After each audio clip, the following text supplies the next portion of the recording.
Hello, Jaime from Inky and Scrappy, sharing with you today a Happy Harvest card series card featuring Lawn Fawn's Happy Harvest stamp set, that cute little Scarecrow, and his flock of crows. He's not very good at his job, or he has really good job security. I'm using the same color combo that I used with the last card I created, so if you are interested in that, I will also have that posted with this one up on my blog, www.inkyandscrappy.com. If you are interested, I try to link the items that I use there in pictures and in affiliate links. If you are interested, go have a check. So for this one, I'm starting with my background scene here. I wanted to do some ink resist. I wanted my corn to be a certain color, and then my background to kind of have that fall sunset vibe to it.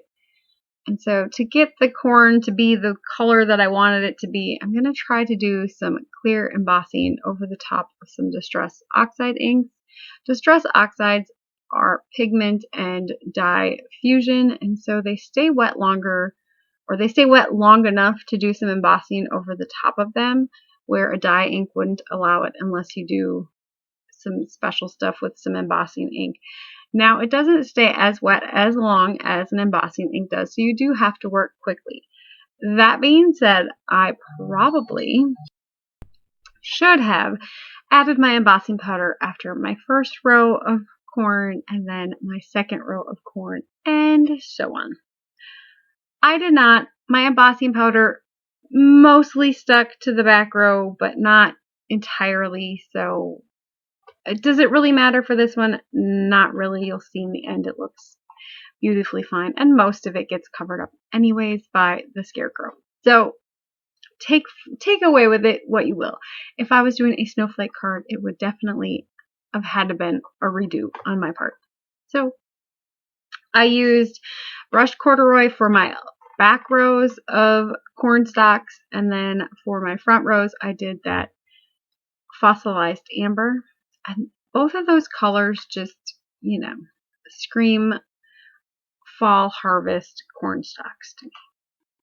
It might be because I end up spending a lot of time in the cornfield this time of year.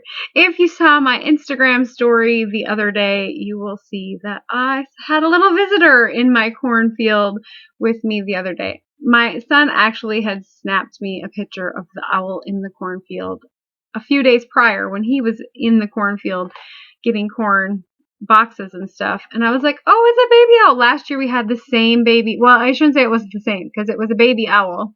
It was a little bit smaller in the field at our place. And so I think we had 2 of them last year. And every time I would drive by, I'd be like, oh, they're just adorable. That's all I have to say. Baby owls are adorable. I'm telling you. But this one I got to see for about 3 rounds yesterday. And then I couldn't pick it out of the corn stalks anymore. It just blended in so good. But yes, if you follow me on Instagram, you would have seen the little baby owl in the cornfield. It was so adorable. So I'm going to go in with some more blended oxide, an oxide blend. I can't talk today. I am sorry. So I'm going to use a Distress Oxide blend. I was going to pull in an orange, and I thought, you know what? This is how I roll. The less is more. And so I brought in that mustard seed for my yellow, and then I'm going to do that coral color for abandoned coral for my reddish pink shade here. And when you mix the two, you get a beautiful shade of orange. So I went up further with my yellow than I probably would have gone up with my yellow if I were doing a 3-color blend.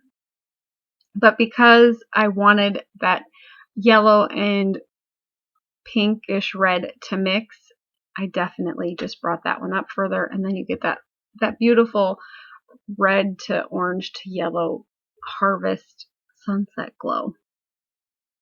I did spray that with a little bit of water, and I did pick up most of it. And then when I went over it, I also buffed off my embossing ink, so all of the ink that was sitting on top kind of buffed off of where that embossing powder is sitting.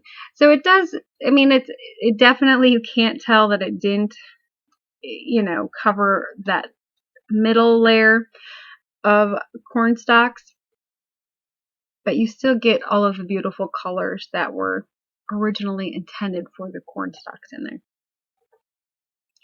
And then I decided I wanted to put a nice border around the outside of this one with some pattern paper. So I did cut this one down quite a ways. And I think it was because I didn't feel that my Scarecrow was a big enough image and I didn't want to bring in any other images, if that makes sense. I wanted my Scarecrow to be overpowering in the scene, and I wanted the birds to kind of look like they were coming in from all over the field. So I did cut it down quite a bit here.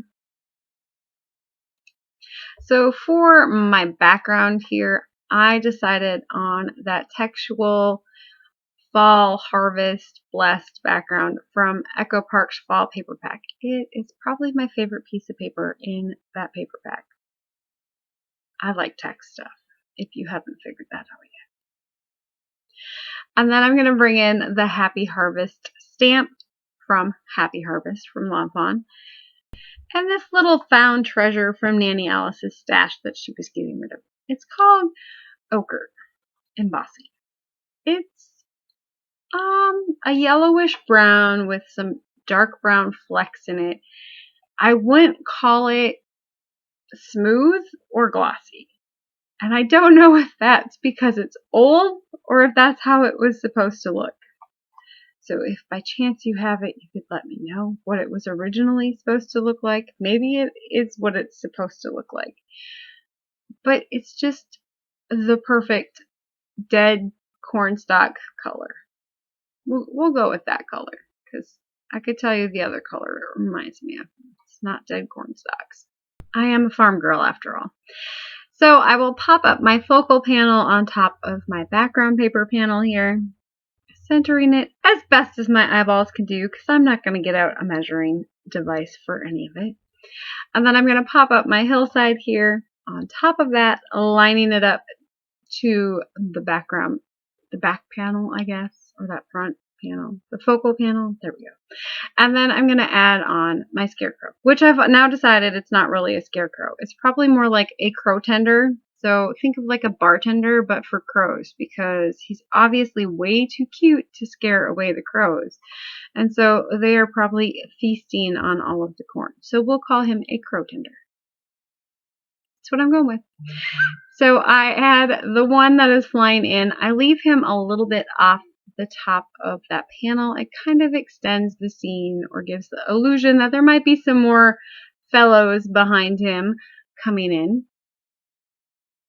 And then I add the one on top. The other one is tucked behind his little sleeve.